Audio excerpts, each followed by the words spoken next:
So what does it mean to be a Christian? And why is that important? Those are the questions we're going to talk about in this video. So hang on. Here we go. Now my name is Charles Yerkes, and this is my video channel, a channel where I try to keep things simple, but never shallow. And I do this by bringing you laid-back conversations about Christ, the Bible, and the Christian way of life, as a way of helping you learn more about who Jesus is and more about his love for you and your neighbor. Buckle up. So, what does it mean to be a Christian? Now, I do think we need to start with why it's important to know this. I mean, how are you going to know what questions to ask or what answers to give if you don't know who you're truly talking about, right? I mean, like the question, should people perform open heart surgery? We better know that the people we're talking about are heart surgeons, right? I mean, if you say, should a heart surgeon perform open heart surgery? Well, yes, that's part of their job, right? But if you were to say, me, a person, should I perform open heart surgery? I'm going to call you crazy.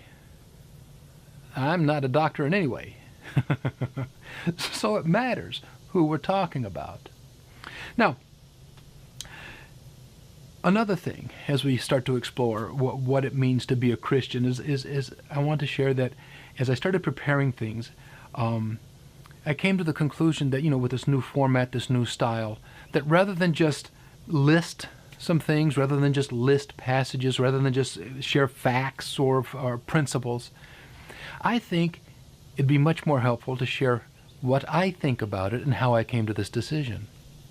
Call me crazy, some people have, but I'm going to try that. And you just have to let me know in the comments section if you enjoy this type of discussion. So, my understanding of Christian, we'll start with the word. The word Christian means a follower of Christ. Pure and simple. Someone who follows Christ. Someone who belongs to Christ. Now, what does that mean? So, I've done a lot of research on it, a lot of reading, and I think it's best summed up in the words that Jesus said in John chapter 17. Now, in this passage, he's talking to God, the Father, and he says, Father, as I am one in you, and you are one in me, make them one in us. Now, how's that for spinning your head around? To be a follower of Christ is to be one with God. No, not little deities. No, we're not individual gods running around, as some would have you think. But we are to be one in God. So what does that mean? The best explanation of that I've ever seen is in John 15. Now this is where Jesus is talking about abiding in him, abiding in his love, letting his words abide in you, taking sustenance from the vine which is himself. What does it mean to let his words abide in you? Well, I'm reminded of Psalm 1. In Psalm 1, we're talked about who the blessed man is. He's a man who meditates and ponders upon God, who ponders upon his teachings, his words, everything that can be read in the Bible, night and day, day and night. They become so much a part of him that they actually start to dictate his actions, decisions, and choices. And what do I mean by dictating his choices? Well, back to John 15, Jesus makes an interesting statement. He says that as you're abiding in my love, and as you're allowing my word to abide in you, and so as you're becoming one in God, even as Jesus and the Father are one, you will wind up doing things. See, he says, if you keep my commandments, that is a sign that you do love me. If you keep, you love. And what's really telling is that in not 2 sentences later, he says, and this is my command, that you love one another. Isn't that amazing? that you love one another is the command he wants you to keep if you're abiding in his will, if you're abiding in his love, if you're becoming one with him. Now, in John chapter 17, Jesus says a little bit before, I think it's verse 11, he also asks that his followers become one, even as Jesus and the Father are one. So united with each other, united with God.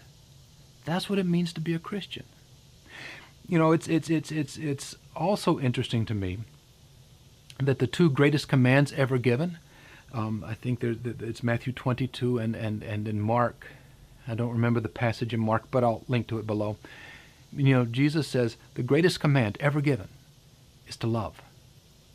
To love God with all your heart, soul, mind, and strength.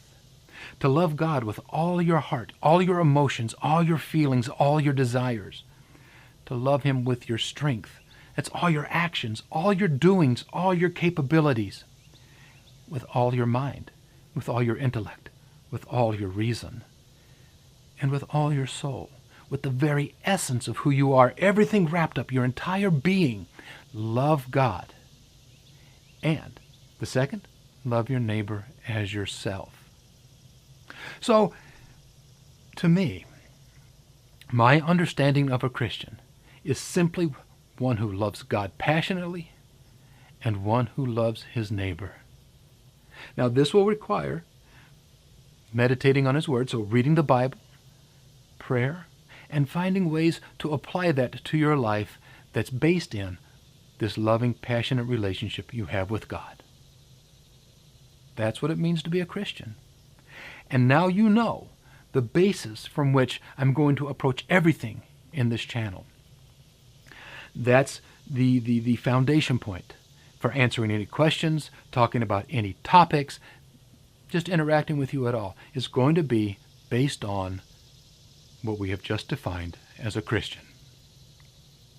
Thank you for joining me. Now, if you liked this video and you like where we're going, please click that like and subscribe button. Pardon me. And when you click that subscribe button, make sure to tag that little gray bell icon that tells YouTube you want to be notified each and every time a new video is posted. Well, so click like, click subscribe, and I'll see you next time.